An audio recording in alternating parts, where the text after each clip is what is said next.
Hello and welcome to part 3 of my Dragon Wars video walkthrough for the Apple II. In this video we will defeat the Humbaba in Purgatory, then visit the slave camp and slave estate, neither of which is too complex, but they have some nice introductory treasure. Also, since the last video, we gave everyone druid magic and got Irkalla's bonus a few times with a bunch of restarts. I left this out because we've already seen how to do so twice, and the third and fourth time don't show anything new. However, I'm going to show just now that I haven't used the stats from Irkalla's bonus yet. I'm not going to until we win a critical fight, as I'd like to show we can do so without relying on restarts to power the party up. This isn't perfectly honest, as everybody getting druid magic may be enough of an exploit, so I'll try to avoid using too much magic until that fight, though I may still have people use it to make fights I should win go quicker. Before defeating the Humbaba, we will revisit the arena. We'll lose some gold for fleeing the fight, but we will get 21 items to sell, which means 735 gold. The jail keeper's fight south will push us over 750, so we can buy 3 scale armors for the fight, and there'll be money left over for cloth armor, which isn't much, but it's something.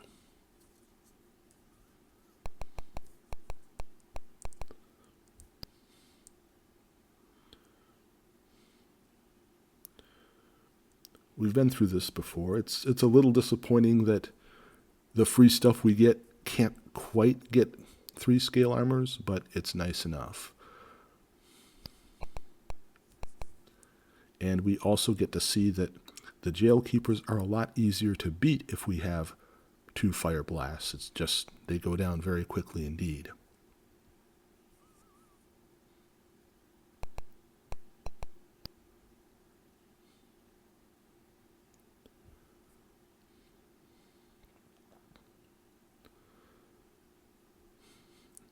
So, yeah, I could have bought leather armor instead, and it would have been a bit nicer, but I was 4 gold short of brigandine.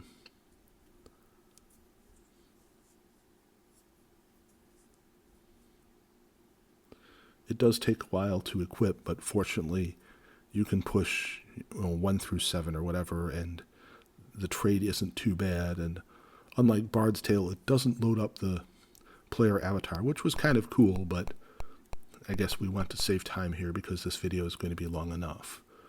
Now this time we're going to win the arena fight for real. We can get 17 items, we might as well. I actually am going to forget to sell stuff once the fight is done, and that's going to cause problems with my inventory later. But it's not a huge problem.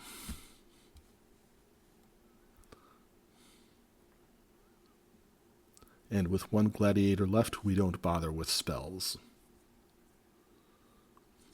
Again, it may seem like I'm overusing the spells, but I chalk it up to, well, it's just like having 1 person cast a spell twice, and we can do that. And we're going to go back, use the recharge pool. That's a good place to know and to retreat to constantly. We're going to do so again after this fight, which also is going to go quicker.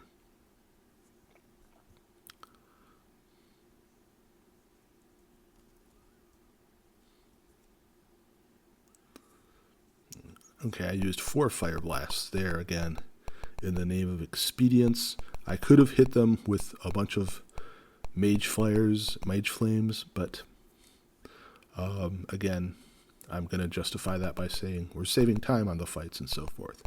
Now we are going west along the south border to Clopin Trouillefou. Oh, first we got some jail keepers to take out. They'll give some gold. And I always had a bit of trouble finding him until I realized that there were a bunch of combats surrounding him because it's kind of like a rowdy crowd or whatever. And he was at the center of them, so I'd try to get away from them just to save time to get to him, but they were actually sort of guarding him.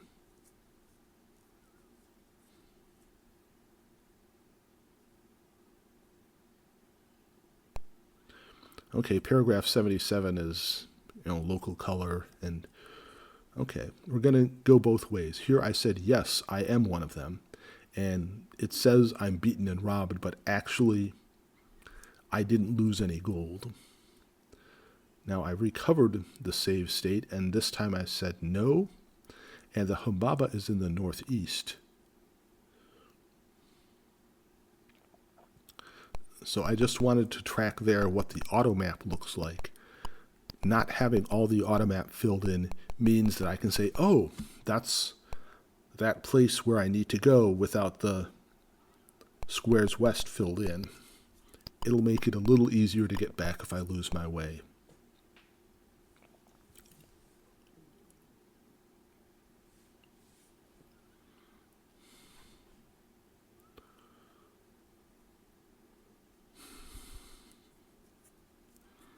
And I just realized that I might as well equip weapons since I have them before the big fight. And I'm also going to use the druid spell Death Curse because it does more individual damage and we are not fighting a group. The Humbaba is pretty tough, but I think we have the power to take it down. If we were playing fully straight up, I would just cast heal on whoever got stunned and keep recycling them so that the Humbaba always had to fight 4 people. There's some risk of getting killed in that fight, but not a whole lot. If you really want to, you can concentrate your heal spells on one person because, well, the Humbaba can only attack one of you at a time.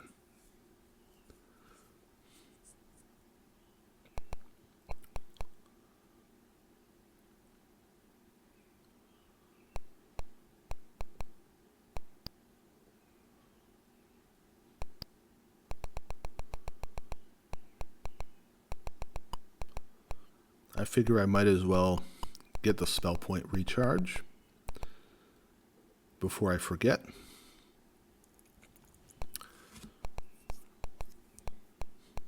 Because after we talk to Clopin and we get 1,000 gold, let's just check Sam here. I'm going to go to Irkalla's statue and sacrifice to her for later. There are going to be a lot of fights in the way. And I could have cut this out of the video, but I'm still a bit fuzzy on the technical stuff.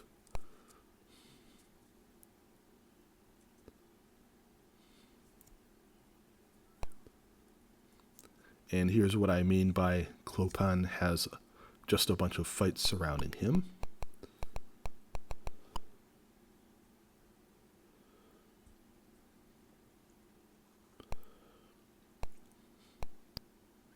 Not sure why I went back and forth there. Maybe I was deciding whether or not I should. But we've seen these combats before. The melee probably won't go faster, just because I haven't made my players stronger with stats or anything. But also I'm not going to get hit too much because I have the scale mail, or I'm not going to get damaged. And there we go, getting a level is nice.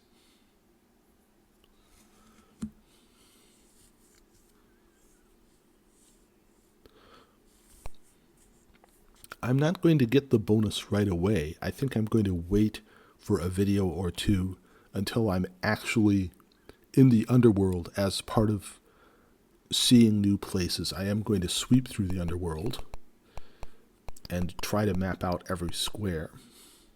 And of course then I'll want to map out Irkalla's realm too, which isn't huge, but it does play a critical part in a useful puzzle. So now I am going to the northwest. I am almost there, and I am in the outside of the city wall. And instead of going south, I am going to go clockwise, east, south, and west, so that we can see, yes, indeed, there are a lot of King's Guards there that are going to fight us. And the one thing about these King's Guards is if you flee, you are sent back, or you risk being sent back to just before the big guard fight before the outer wall near where you start, just a bit southeast.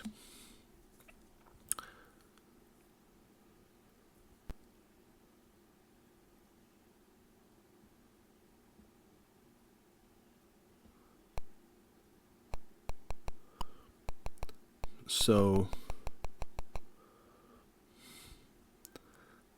I'm just doing this to show the grind and to map Purgatory out a bit, and we're going to walk past where we escaped in the first video by hiding in the sacks and being pitched out into the water.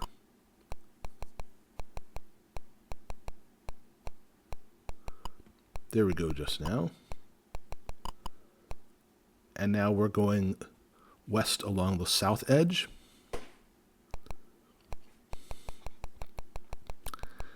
And we can run from the random combats that are not guards.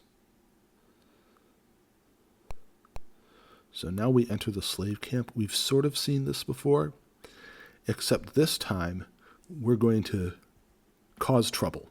We're not going to have Coach use bureaucracy. And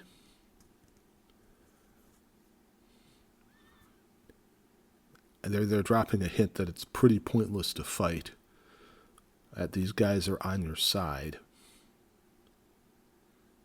Or they should be.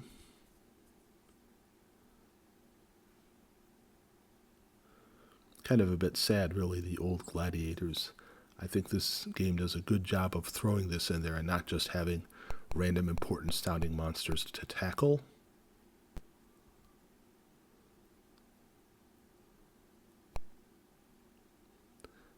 And here we're going to do things right. We restored the save state, and the wounds are healed. Yay.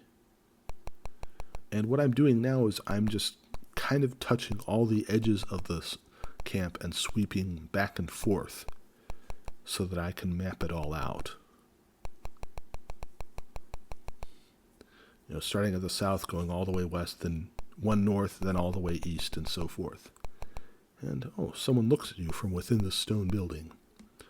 We'll see what to do there. Here what we do, we use low magic to show that we're interested in magic and we're one of the good guys ever since magic was made illegal. And we already saw the weapons out back, but it's nice to have a little extra encouragement. The chain armor is slightly nicer than the scale, so we can get rid of the cloth. I actually don't drop it for a few videos. Many of these items are pretty cool. Others are useless, and it feels kind of bad to forget about them. The ruby dagger, it gives some attack. But the one weakness of this game is it doesn't tell you how much damage something does. You just sort of have to guess by how much it costs. And Carla is a good person to give the ruby dagger to. The fighters are going to get much more powerful magic items.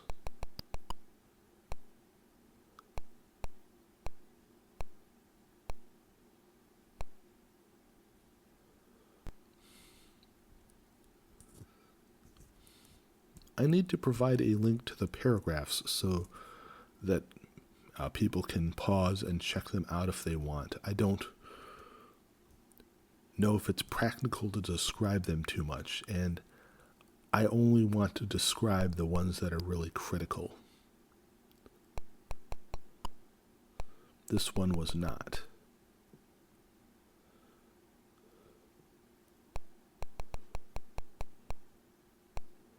Okay, here is the locked chest that the wizard was talking about out back.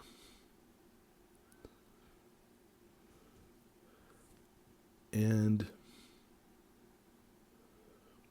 we're going to have cliff use lockpick. Eventually we'll want to boost lockpick to 3. There's one door that requires 4 lockpick, but it's totally optional and it's sort of a joke. That's going to be near the end of the game.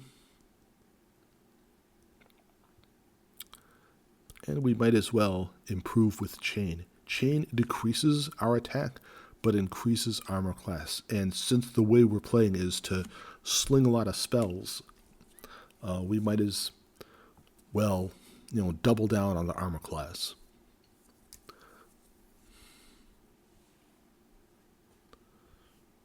I'm going to give Carla the ruby dagger eventually, once I find cool swords and stuff, but I haven't found them yet.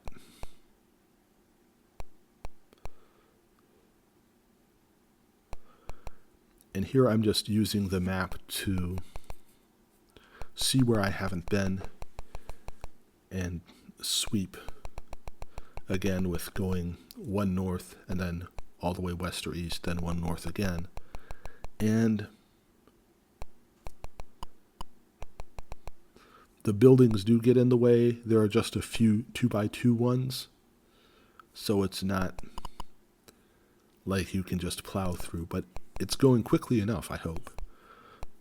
There aren't any combats here unless you decide to, not be nice to the residents here. And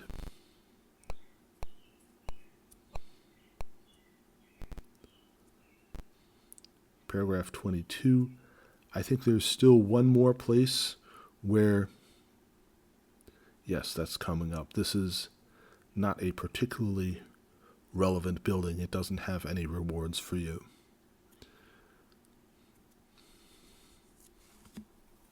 I think I was looking up the paragraphs here.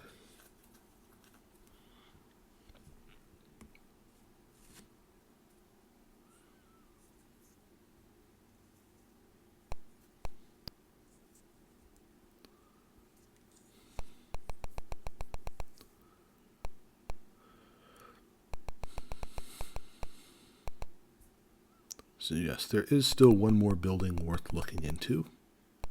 And the building that blocked us going west and east, we need to search on the east side of it. Paragraph 88 is local flavor as well.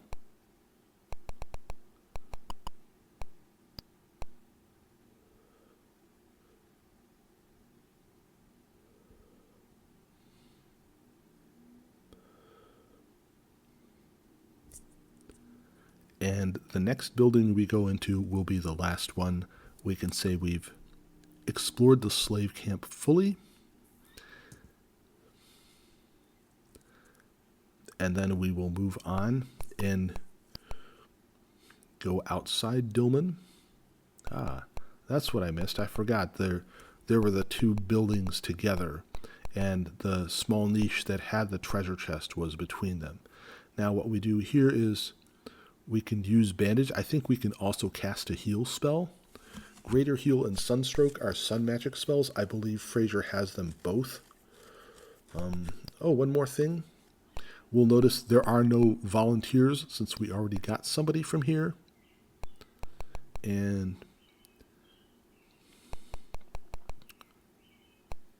we'll just kind of clear out the rest here. Or rather map out the rest so we can see. We have a full map. It's kind of the neat details with the fireplaces and the bushes, and you can also map the water you jump into. But we can put this place behind us now.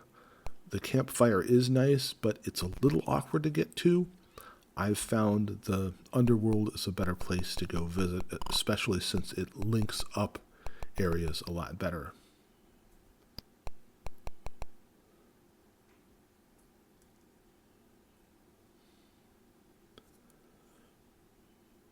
Okay, we are back outside now, except I wanted to exit to the south to show there is a magical pool that recharges you.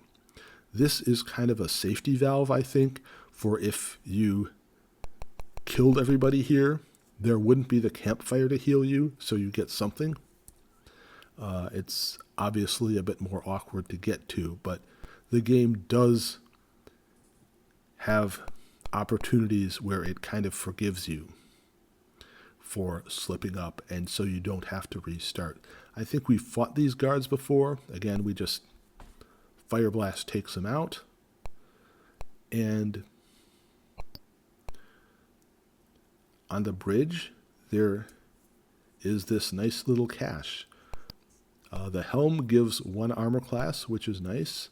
We are going to attack the bridge guards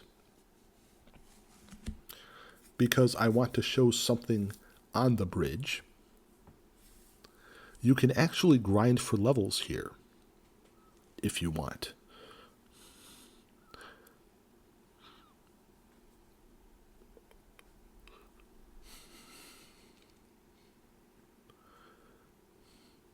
What I'm doing is I'm holding down escape, and eventually if you do so, rats will appear, and you can use a group damage spell on them pretty quickly, so you can build up, and then you can go back to the slave camp, recharge by the campfire, and return. Those 5 guards, that fight only happens once per game unless you begin a new game. It doesn't regenerate if you leave the area and come back. So now that we've made it to the slave estate, I'm just establishing that it's surrounded by water, and it's not a super huge location. The main part is going to be a building with a bunch of 2x2 or 2x3 rooms. There will be a few secret passages. So I'm just showing how to map things out. I may not do this for all the areas, but for the first ones, I want to kind of show that this is how we'd get the process down, and we can see the statues. I believe they're going to show up on the auto map as well. They also add to a bit of mystery. Why are all these statues here?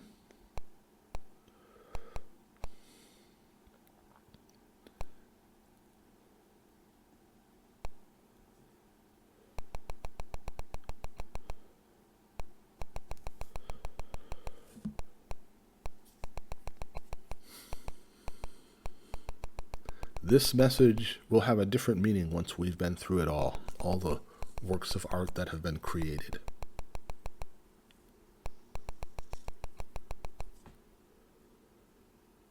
We've now circled around everywhere outside of the main building. This location may look familiar as we used tracking skills to get here before, after we broke free from the slave mines. This time we're going to explore indoors a lot more. Although we might as well map out the last bits, the northwest chunk that isn't in the building. You see there, the tracks of something not quite human. We've been there. I'm kind of doubling down and checking where the unvisited parts are. And more loot. Another ruby dagger. It's not the greatest item out there, but it's an upgrade from the stuff you can buy in stores.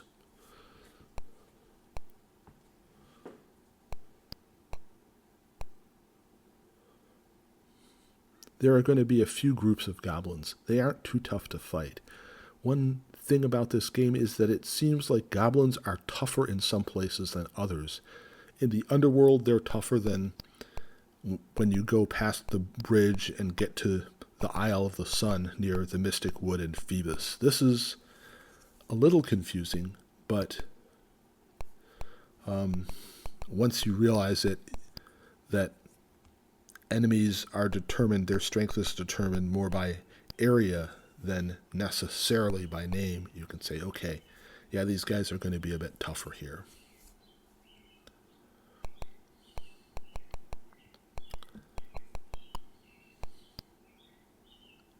Paragraph 1. It's always neat to see the first paragraph. Okay, at this point I just take down the goblins with a spell to save time.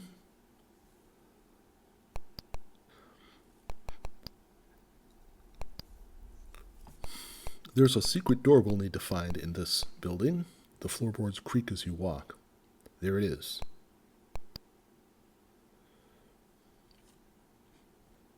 I believe the snake actually does hit point damage. So we'll want to use spells there. Also, Sunstroke is better than Mage Flame, I think, for the same spell points. Or if we gave Frazier Sun Magic levels, which I think we're going to do, especially once he gets the Inferno spell, which is damage to a group, it can potentially do more damage. If we spend 6 spell points, it does 3 times as much as if you spend 2. So that's something to look out for. We now need to explore the south side of the building in order to complete the map.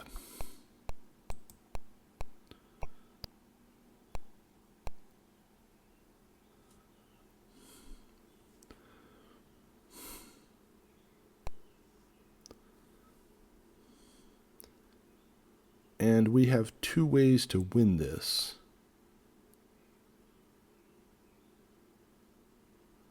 I think I actually kind of slipped up here. I should have healed and gotten the dragon stones before combat.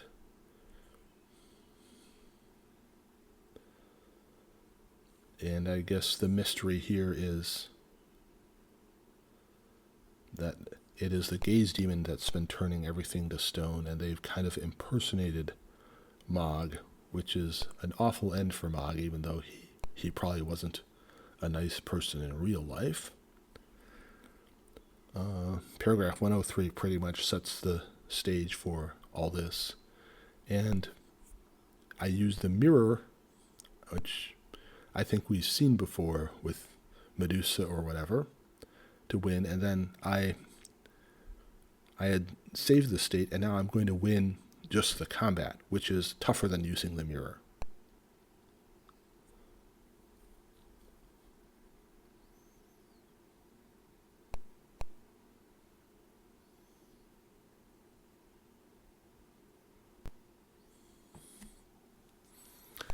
I think I still want to poke around a bit. I haven't explored absolutely everywhere.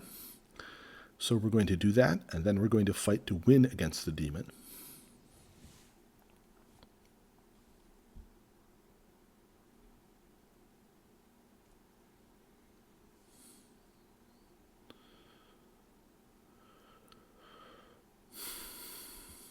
First, we definitely want to bandage.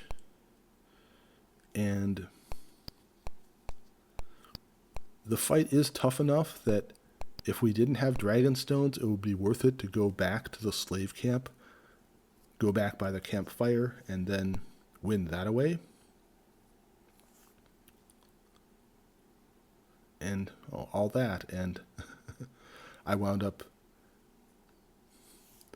not recharging my spell points as I intended.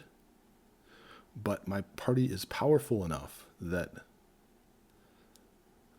the gaze demon does some, party attacks and then runs out of them, and I'll be able to win this fight. So, bandage everybody up after a big fight like this, and that's the last of the slave estate. So, thanks for watching through, and if you've enjoyed this enough, giving a like or subscribing if you haven't already goes a long way in encouraging me to share more videos of fun games you may want to revisit or didn't realize you missed. See you next video.